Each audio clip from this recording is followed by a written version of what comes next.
This is Akashvani. In the program Spotlight, now we bring you a discussion on 5th India-US 2+2 Ministerial Dialogue, Strengthening India-US Partnership.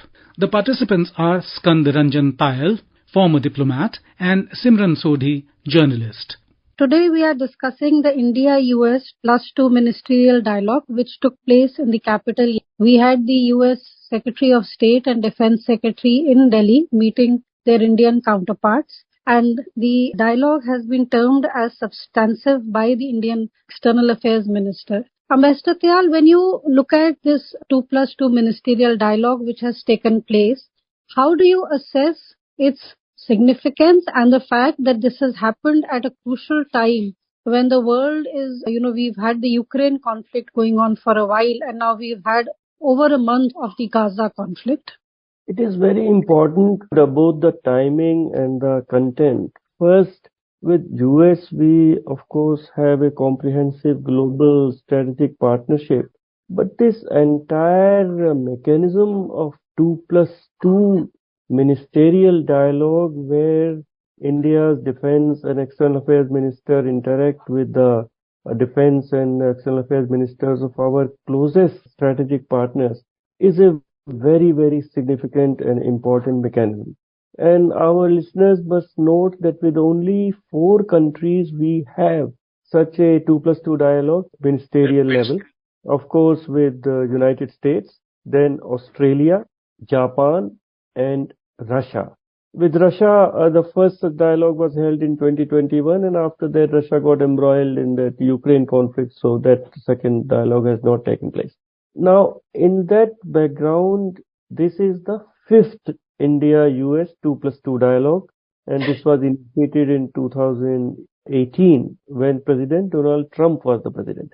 So first, it is to be noted very carefully that there has been change of government in US, but there is a complete agreement, bipartisan agreement in US to have this very, very close security and strategic relationship with India. Then, since last year was held in April 2022 after the Ukraine-Russia war, but now the timing in November is that West Asia conflict has broken out and between Israel and Palestine. And in the joint communique, there's very clear direction has been given by the two countries that India has always believed, and US also believes, in the two-state solution, that there should be a state of Israel and a state of Palestine existing side by side and living peacefully. Then the two countries have also expressed zero tolerance for terrorism, and it is very important. Terrorism cannot be justified because of any cause. That has been our position for the last 3-4 decades. Then humanitarian assistance, and the joint communique issued calls for humanitarian pauses also, so that the suffering people of Gaza are provided medical assistance, food, water, etc. So it has been a very principled dialogue and conclusion as far as West Asia and Gaza are concerned.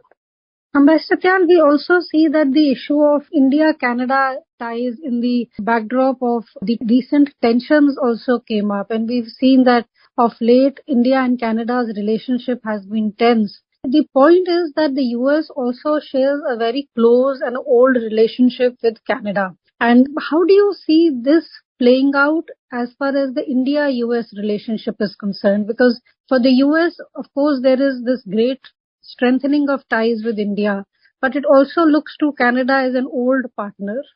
The US shares a very close relationship, of course, with Canada, and they are members of Five Eyes, where they share intelligence between UK, Canada, US, Australia, and New Zealand. And we saw there were some statements from at various levels from United States asking for India to cooperate, etc. So it is very important that India's point of view, India's security concerns and India's territorial integrity concerns are very clearly communicated to the United States at the highest level. And as Foreign Secretary Vinay Quatra said in his briefing, just that was done. And also it comes in the context of a very direct threat issued by a separatist who is having some kind of sanctuary in the United States, threatening some actions on 19th of November. So it is very important that at the highest policy making level, the reality of the situation, the facts of the situation, the background of the situation has to be clearly explained, which has been done. And I am sure that US may make some statements, public statements to mollify or to just to satisfy Canada. But I do not expect that there will be any real pressure on India's policymakers on this issue, which has come up between India and Canada. Mr. Tayal, another thing that defines the India-US relationship today and that was discussed in the 2+2 Ministerial Dialogue was the Indo-Pacific, and the idea has been to keep the Indo-Pacific free, open, prosperous and secure, and this is some media reports quoting the US Defense Secretary. So how does India-US also being a part of Quad, how does all that play out together? Because one, they are both members of the Quad. And two, you also have a very ambitious and aggressive China in the region. After the 2+2 meeting, Foreign Secretary Vinay Quatra clearly said that China's conduct and behavior were discussed in the context of Indo-Pacific as well as in the context of global peace and security. So certainly this would have been a very important conversation which the leaders, the two defense ministers and two foreign ministers had. And I would like to add that it is not just talk. India and America are working together to contain the rising influence of China in Indo-Pacific, particularly in South Asia. Only 2 days back, it was announced that US International Development Finance Corporation will invest more than $500 million in a shipping container terminal at Port of Colombo, which is being developed by an Indian company. An Indian company has a majority share there.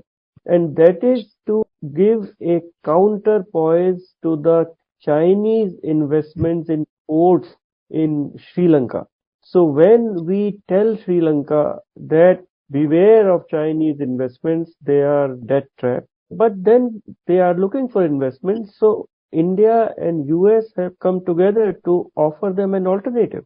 And that is the way to not only talk and discuss in defense cooperation, but also to see how China's growing influence in the developing countries of Indo-Pacific is increasing because of their investment and Belt and Road Initiative, and India and US are working together in key countries to contain that influence.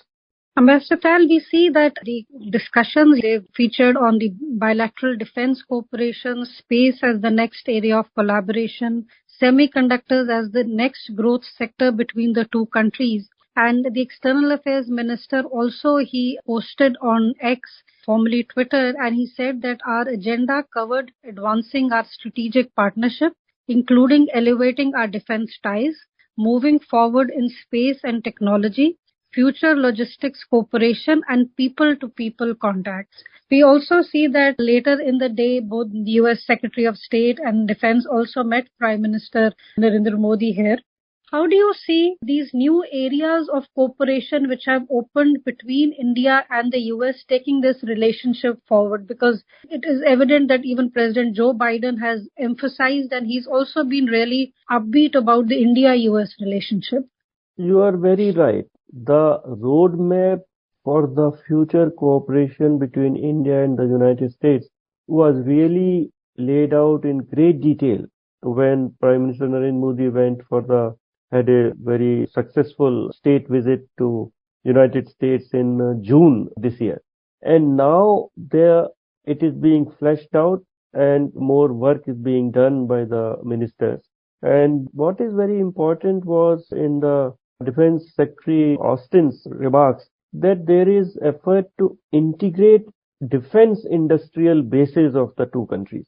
Till now, American companies are very reluctant to share their production technologies with any country and also with India. But the way the General Electric for our light combat aircraft, the engine deal is being worked out, it shows a willingness to transfer the cutting edge technologies to India. And then, of course, there is such a large number of military defense exercises between India and United States, in addition to the Malabar exercises, which have been going on for almost 2 decades. So that strengthens interoperability of the two forces, which is extremely important.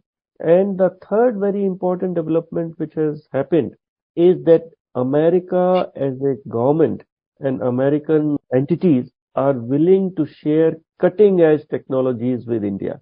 And in this, artificial intelligence was also mentioned, because the future defense conflicts may be guided by artificial intelligence, space, war, and all kinds of futuristic scenarios. And there, India and United States have the technical capacity, the talent, and the will to work together to come out with solutions which will make our two countries impregnable for any cyber attack or any that kind of artificial intelligence kind of attack. So the relationship is very future oriented.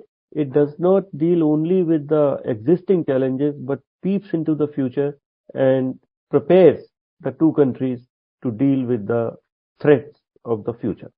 Ambassador Tayal, we also see that in the joint statement that has come out, the statement clearly says that noting horrific terrorist attacks against Israel, the ministers reiterated that India and the United States stand with Israel against terrorism and called for adherence to international humanitarian law, including with regard to the protection of civilians. They called for the immediate release of all remaining hostages. The Gaza conflict doesn't seem to be coming to an end in the near foreseeable future. And the US, we have seen, is one of the strongest supporters of Israel, and India has also condemned the terrorist attack by Hamas.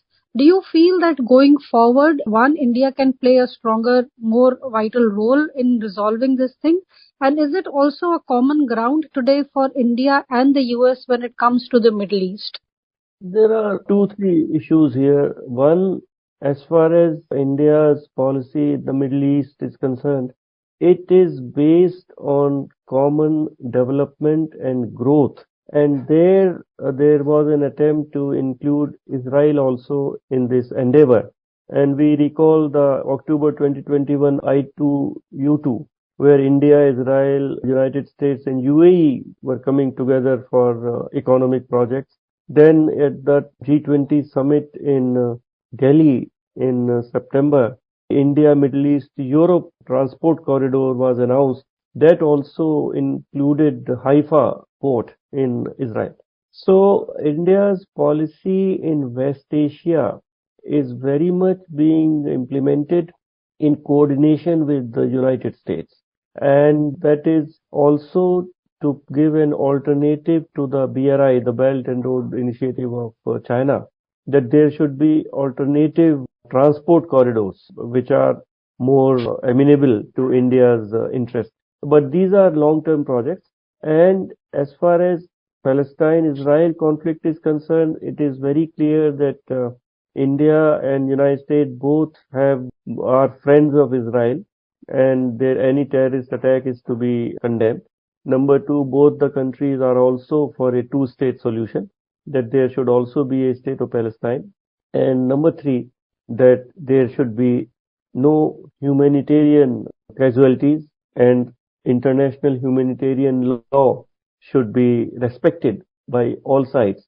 And I think that is the right thing to do. And in the coming days, we will continue our discussions on the India-US relationship. With these comments, we bring today's discussion to an end. Thank you. Thank you.